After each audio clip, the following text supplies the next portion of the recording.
You want to mute all of us so there's not a lot of background noise. Do you know how to do that? Oh, ooh, I muted myself. If you go to participants on the bottom and click on it. Oh, there we go. And then you should be able to mute all. But we can mute ourselves too, but not everybody. I think it worked. This one is not muted. Oh yeah, it is. Okay. Okay, we got that part out of the way. Now we're gonna do share screen. And this one, maybe. Aha! Can you see it? Okay. So stressful. Okay. So we are talking about being vulnerable tonight. I feel like it's super quiet now that you're all muted. Look at all these shout outs first. Oh my goodness. Amanda 4, Brandy 4, Maureen 2, Lisa 2, me 6, Jared 2, Katie 2, Lee 2, Stephanie 2, April 4, Haley 4, Katie 6, Mahala 2, Sarah 2, Erica 4, and Lacey 2. That is incredible, you guys. Team builders. 1, 2, 3, 6, 7, 8, 9, 10, 11, 12. 12 new coaches. Crazy. And not listed, but definitely worth a mention, Sean and Annie, being the amazing leaders that they are, both already at Success Club 10, and they don't shout themselves out, so I'm doing it for them. So good job, ladies. Way to set the role model. Okay, a while ago, when we were gonna have our original retreat, I had made like a little presentation on posting on social media. And my 5 major topics were that you wanted to have quality posts, you wanted to have enough quantity of posts, you wanted to build a sense of community with your posts, have diversity in what you post about, and to have sincerity. And so when Sean asked me, or Haley, I don't remember which one of you asked me actually, to talk maybe about vulnerability, I'm like, sure, it's just one of those 5 bullet points. So that's what we're gonna look at a little bit tonight. And so I'm worried that I'm gonna like only take 5 minutes because I'm gonna talk so fast. So I'm gonna try to slow down. So why do we need to get vulnerable on social media? I think that what makes us vulnerable is what makes us beautiful, unique. The experiences that we've been through, and particularly a lot of when we think about being vulnerable, we think about the difficult things, the struggles, the ugly things. But that's what makes us unique. So I think sometimes we need to let go of who we think we should be and be who we actually are. There's a lot about social media being a highlight reel of people's lives, and they're only showing you like the best parts. And I think it's when we show them the places where we're struggling and the truth behind who we really are, that is when people are going to build connections with us. So you have to be willing to put yourself out there when there are no guarantees. I was originally thinking, well, maybe I'll put up like posts I've done that I felt were vulnerable and just kind of talk about that. And I didn't really end up wanting to do that. But when I looked back through the feed, the ones that I thought, oh, this is really vulnerable, and I spent a lot of time on it. And, you know, sometimes they get like 3 likes and no comments or whatever. And you think, oh, nobody is connecting with it. So there is that fear that there's no guarantees that anyone's going to comment, but that doesn't mean that nobody read it or nobody connected with it. And I will talk about that in a little bit. You have to remember that perceived perfection equals no connection. If you are putting out there just this like fake glossy image of yourself, that you're always perfect and your makeup's never messed up and you glow when you work out and just always never screw up and whatever, then people aren't going to connect with you because that's just not real life. It might be what other people put on Facebook is only the good things, but that is what is going to draw people into this journey with you, is by showing you their struggles. So you will establish connections with others due to your struggles. So, okay. So in order to get real, you need to define your what, your why, and your who. And these are all very related. And you will see as we go over them why they're so interwoven. They're practically like the same thing. But this is going to be your assignment when we're done, is to sit down and spend 5 minutes and think about your what, your why, and your who. Your what are those things that you've been through in life. I heard one quote, somebody said, things that are most embarrassing that you wouldn't want anyone to know, that is what you should talk about the most. Look at the places in your life that are rocky and bumpy and hard. For me, mine are, I've been through thyroid cancer. I've struggled with depression and anxiety. I have a kiddo that has a health issue. Those are the things that are really, really hard for me. And in some ways, they're kind of the things that perpetuated me being unhealthy for a long, long time. And so those are the things that are part of my journey that are difficult to talk about, and where I have to get vulnerable with them. I know, Sean, when you've talked about your miscarriage and gaining some weight back, that was like a very vulnerable thing for you to talk about. But look at how many people have really benefited and connected with you from being real about that.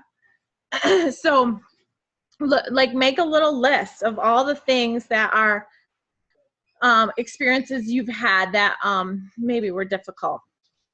And then your why. And we always talk about finding your why and defining your why. But when you define it in terms of this, you want to think about how those experiences shape your why. So for me, looking back at my list again, I don't want other people who have thyroid issues to feel like they cannot lose weight, because for years doctors are just like, here, take a pill, and I don't understand why you aren't feeling better. And so that is part of my why, is helping other people with thyroid issues, or helping other people with anxiety, or helping other moms who have kids who are sick. Those are the reasons why I want to put myself out there and be vulnerable, is because I hurt knowing how bad those type of people hurt. And yeah, I think that was all I wanted to say about that. Okay, and then the who. So you want to, like, after you go over the first two parts of that, you should know pretty clearly who your who is. You want to post as if you are talking to one person, not the whole world. You're not trying to reach the whole world. You're trying to reach one person. And it might be, so somebody who just recently got a diagnosis of cancer. It might be I always hear them talking about trying to define your avatar. So I think that's kind of what I'm getting at. You have to figure out who the people are that you're trying to reach, because you're not trying to reach everyone. Everyone is not going to connect with you. So kind of describe in your head and it can be a couple of those things. Not all people have had experiences with cancer and have a sick kid and have a depression, but those are like the groups of people.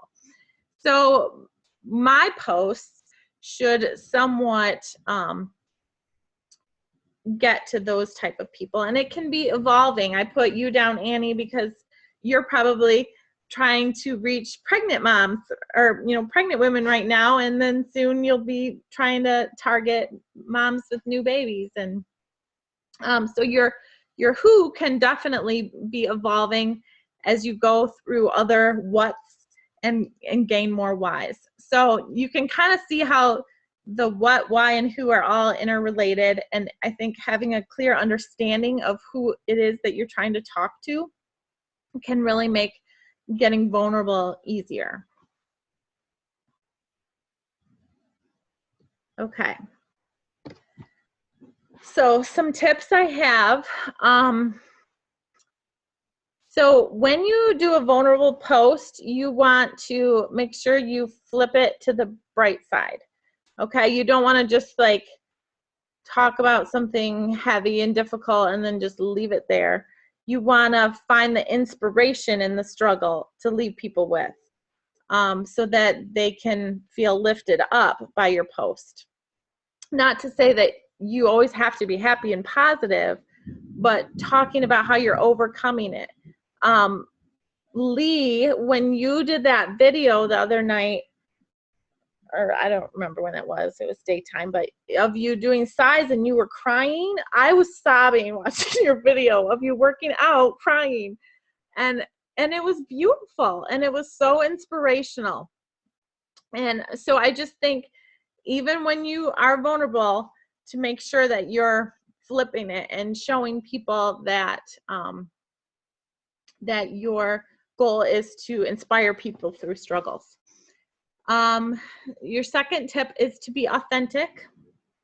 You want to keep your blinders on and find your own voice, because it's tempting to go to like top coaches pages and look and see, well, what are they posting about and how do they find so many people? But you don't want, people aren't going to be attracted to you if like one day you sound like Melanie Mitro and the next day you sound like Anita Myron and whatever. You're not going to be you. So for the most part, and I found like all these things on this page, I was talking to myself too, by the way. So, but you just keep your blinders on and be authentic to yourself. The third point is to make sure that you're sharing your story and not selling. People don't really care about products. They're kind of sick of products. Seems like everybody's selling products these days. And they really don't want to hear about it. They want to hear your story and how, you know, possibly the product helped you. So it's more like, I'm drinking Shakeology. No, it's, you know what? Last year, all of my vitamin levels were totally off. And this year they're not because I drink this awesome drink. And then leave it like that and make them be, well, what is that awesome drink that you're drinking? And make them have a question at the end of your post. So it's not just like, buy Shakeology. It's more how it's changed your life, and just talk about you. Make sure that your page passes the so what test. So when you scroll through your Facebook feed, your own personal wall, and you look at the post that you're posting, are people going to say, so what? Are you giving value to them that they can take away from it? Be it a recipe or a healthy living tip, or you know, if it's just a sweaty selfie, that's not as inspiring as like what Lee posted. So trying to make sure that your posts move people to do something. Don't forget a call to action. Now, I heard that every post should involve some sort of call to action. I try to get people to have something to comment about, whether I'm asking them a question or inspiring them to do something, or, you know, so you want your post to require something on their end. They're not always going to engage with you, but it's definitely a good practice to try. Remember that you matter. Your story is exactly what someone else needs to hear. Exactly. And you have to believe that you're enough. And like I said before, sometimes there's not a whole lot of action going on. My like page only has like 100 Maybe I just passed 200 followers on it. So there's not a lot of action over there. And so it's hard when you're posting these vulnerable posts and you're like, nobody's even seeing it. But over time, people will see it, and the right people will see it if you're posting about the right things and you're remembering that who, the what, and the why. Go live. This one I was talking to myself. So I'm doing that social team builder training that Sean and Annie are into, and they tell you have to go live every day, and I'm so terrible at going live, and I don't like to do it, but I know that it is important if we want to attract those people that we're trying to attract. They need to be able to see you, they need to hear you, they need to know that your personality meshes with theirs. It doesn't matter if you feel nervous or feel like you're tripping over your words. And the more you do it, the more comfortable you will feel at doing it. I know that, back in Christmas, I did this like 12 days of Christmas embarrassing thing, but I went live every day for 12 days. And by the end, I wasn't so nervous anymore. But then I got out of the habit of it again. So now it freaks me out. So I would encourage all of you and myself to just go live more. And then be brave and press post. You have no idea how your post might have the potential to change someone's life. So do it and press post, because the example I wanted to share was last week. I was sitting at my computer messaging people at night, and this instant message popped up, and it was this girl. She's an adult, but she has the same thing my daughter has. So that's how we're connected. And I was like, she was like, I've been seeing your post about getting healthy, and I want to do this thing that you're doing because it seems like a lifestyle change, not a quick fix. And I'm like, well, yes, it is. Let me tell you more. And I started messaging her, and she signed up to be a coach. And the last time I had messaged her was 2011. And she had never, ever commented or liked on any of my posts that I've been doing in the last year. She was totally not off my radar. Her name is Stephanie, and I tend to like start over at the A's every time I get into posting. So I hadn't made it down that far in the alphabet. So I'd never invited her to anything. Totally not on my radar, but she was watching me and I didn't even know it. So you never know who's watching and just doesn't post or like. I mean, she'd never even hit like on anything. So I just want to encourage you guys to keep posting, even when you feel like being vulnerable is not your strong suit. Because I've always been one who's kind of an oversharer.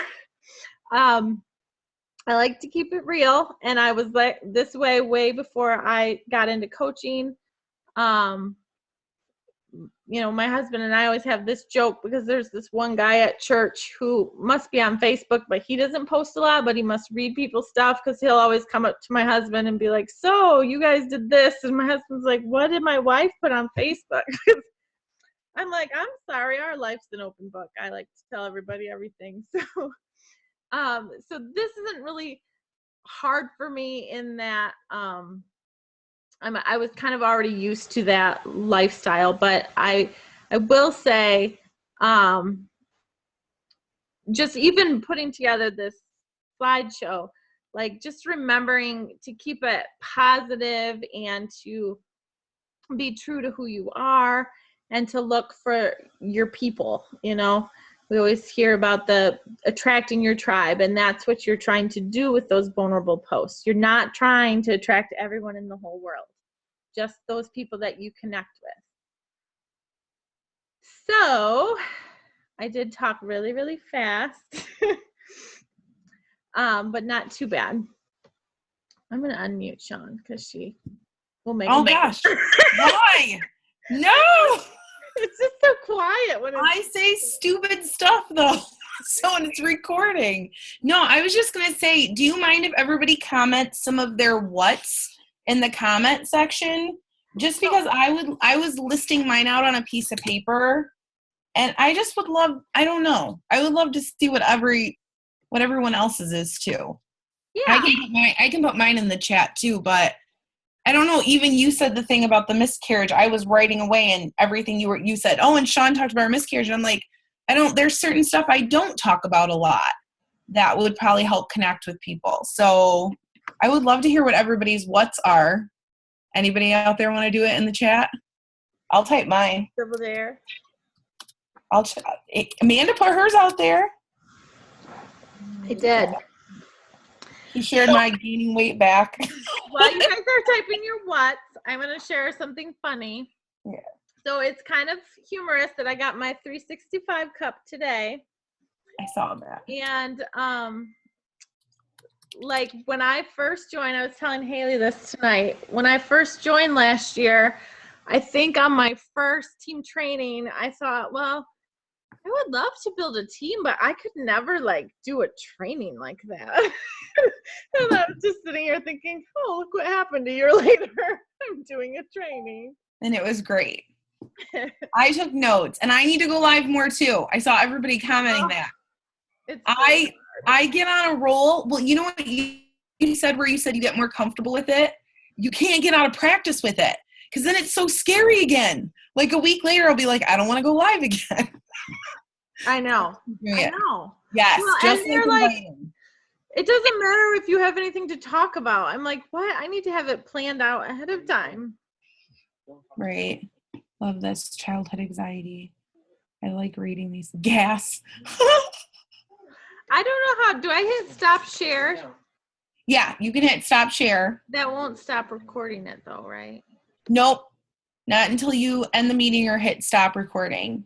Okay. I don't know if you want to see if anybody has any questions for you. They can unmute themselves.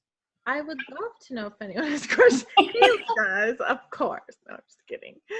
What's up, Haley? No, I don't have a question. I just want to say that, like, while you did this post, it really kind of unlocked, like, a whole part of my life that I've never talked about.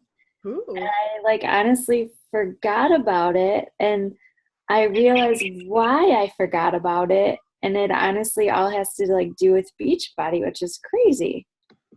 So I just want to say thank you. Oh. Are you going to post about it? Do we get to find out what, or we have to wait for the story? I posted it in there about my seizures. Oh. Yes. You told me about it the other day. And I was like, Yeah. I didn't. So I need to talk more about that. I didn't know. Like, I felt like a bad coach. I was like, you had seizures at one point? What happened? Bad coach moment. No, I don't know if I'd ever told you. Yeah. Fine. Bad challenger coach issue. Anybody else have questions for Amanda? Look at all these beautiful faces. She did awesome. 70 Croner, I saw that face. She's like, what are you talking about? Oh, I can't see Stephanie Curran. Looking good. Okay, I'm happy that I'm good. I got a lot of good notes. Anybody else have any other questions? Can we do like a picture where we're like looking down, like put it in the gallery view, like that one show? I think I may. That one show, you know? What are you doing? Like I'm looking down at I figured out Annie. gallery view. Oh, that'd be super fun. So it's in the right-hand corner, like the Brady Bunch, right? Are you talking about the Brady Bunch? That's Why are we looking down? So okay, put it in the squares. I got that. Okay, the right-hand corner, it should say gallery view. Did it do it for you? Yeah. But I don't know if everyone's is the same order. Oh, shoot. I can look down at Annie. Right, and the people on the bottom need to look up. Okay, me and Amanda Travis and Colleen are on the top. Yep. Oh, Mine. Is that right? Haley, Annie, No, I don't think it's gonna work. Alyssa. Yeah, but I could take it, and I'll just tell you where you're at. So Amanda and Colleen look down. Haley and Annie and Alyssa, you're in the middle. So what do you do? But who's on the top? Me, Amanda, Any direction. Colleen. Okay, maybe it won't work. Oh, in the middle? Right in the Oh, middle. so like I like who's on the edge should look that way. No, when you're on the edge, you have to look the other way. Okay, you look, okay, so me, Amanda, and Colleen are looking, what are we looking down? Ashley, Lee, and Stephanie are looking up. Are you guys good? Look up. And then Haley and Alyssa looking at Annie, and Annie make a funny face. But I don't know where Annie is because on mine, Annie's on Your the other Look, side. look the other way, Haley. Other way, Haley. Other way, Haley. Alyssa, you look to your side. Oh, other way. Other way. Okay, Haley, look the other way. Okay, There. girls look up. I'm looking down. Oh, wait. Let me see if it worked. I'm just laughing. It worked. Oh, it worked. It totally worked. This part is all on the recording, by the way. Oh, shoot. Okay. Well, we'll call her a night. I will send this to Annie so she can give it to Alyssa. If anybody wants to use the picture, that's funny. I did the best while I was looking. It's really good. I'll make it better. Okay. post All right, it. we good? Post it and tag us. Thank you guys for coming. Yay. Thank you, Good job, Amanda, for Amanda. doing the training. Yes, thank you. All right, guys. Bye.